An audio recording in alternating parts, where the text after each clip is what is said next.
Nggih, swastiastu Bapak nggih. Swastiastu. Tiang mohon waktunya Bapak untuk melakukan wawancara niki dalam tiang membuat tugas di LK 1.2. Adapun masalah yang tiang angkat di sini ada 5 masalah Bapak nggih, yang tiang lihat di sekolah dengan kesehariannya. Nah, yang pertama Bapak tiang ingin menanyakan tentang motivasi belajar Bapak nih, tentang motivasi belajar siswa. Bapak, apa yang mempengaruhi motivasi belajar siswa di sekolah nih? Oh, motivasi ya. Motivasi kan motif ya. Oke, kita lihat secara umum dulu ya. Motivasi itu kan ada dua ya, intrinsik dan ekstrinsik kan ya. Mungkin kalau bagi siswa, kalau kita lihat dari intrinsiknya dulu, mungkin saja kenapa dia motivasinya rendah kan gitu nih kita mungkin, Bapak Ibu sudah mengamati mungkin ketika belajar kok rendah ya. Kita lihat dari intrinsiknya mungkin ya dari minat belajarnya tidak ada kan. Kenapa? Mungkin ya karena dia kurang paham apa yang dipelajari itu nanti untuk apa gitu. Yang kedua bisa juga dia ini kelas 10 misalnya kan, begitu dia masuk ke sini kan bukan karena keinginan sendiri gitu kan, bisa keinginan orang lain gitu. Nah, itu kan dari intrinsiknya. Kemudian ekstrinsiknya bisa aja disebabkan oleh situasi. Anak-anak kita sekarang itu kan selama kurang lebih 2,5 tahun dia kan di rumah dia.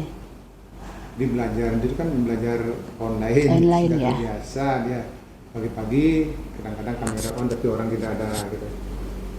Segala tugas-tugas diberikan tinggal copy paste. Nah, itu mungkin menyebabkan kenapa motivasi belajarnya rendah gitu. Jadi intrinsiknya bisa, ekstrinsiknya juga bisa.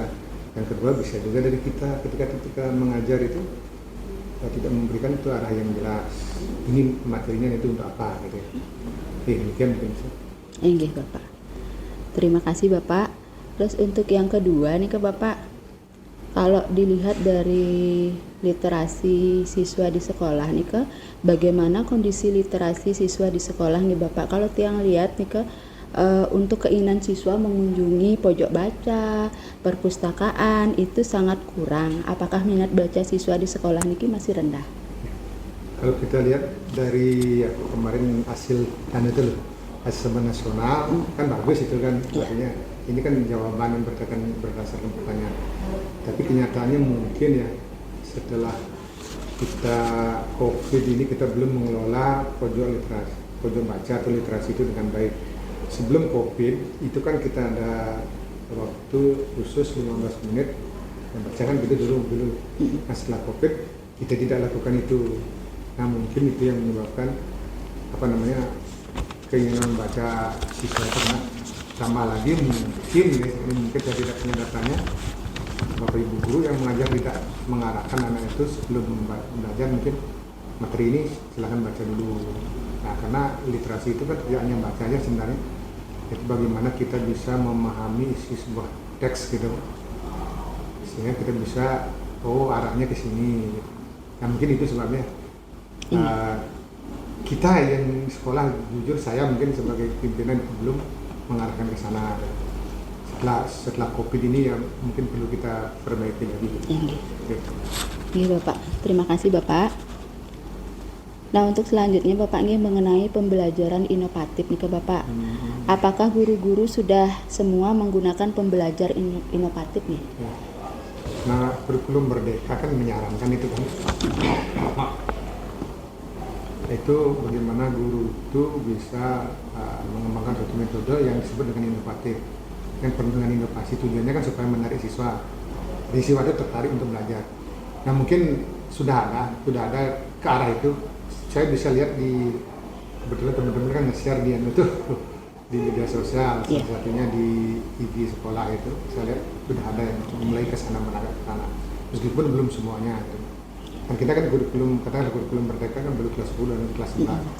Tapi harapan kita nanti semua guru itu ya bisalah melakukan pembelajaran yang inovatif.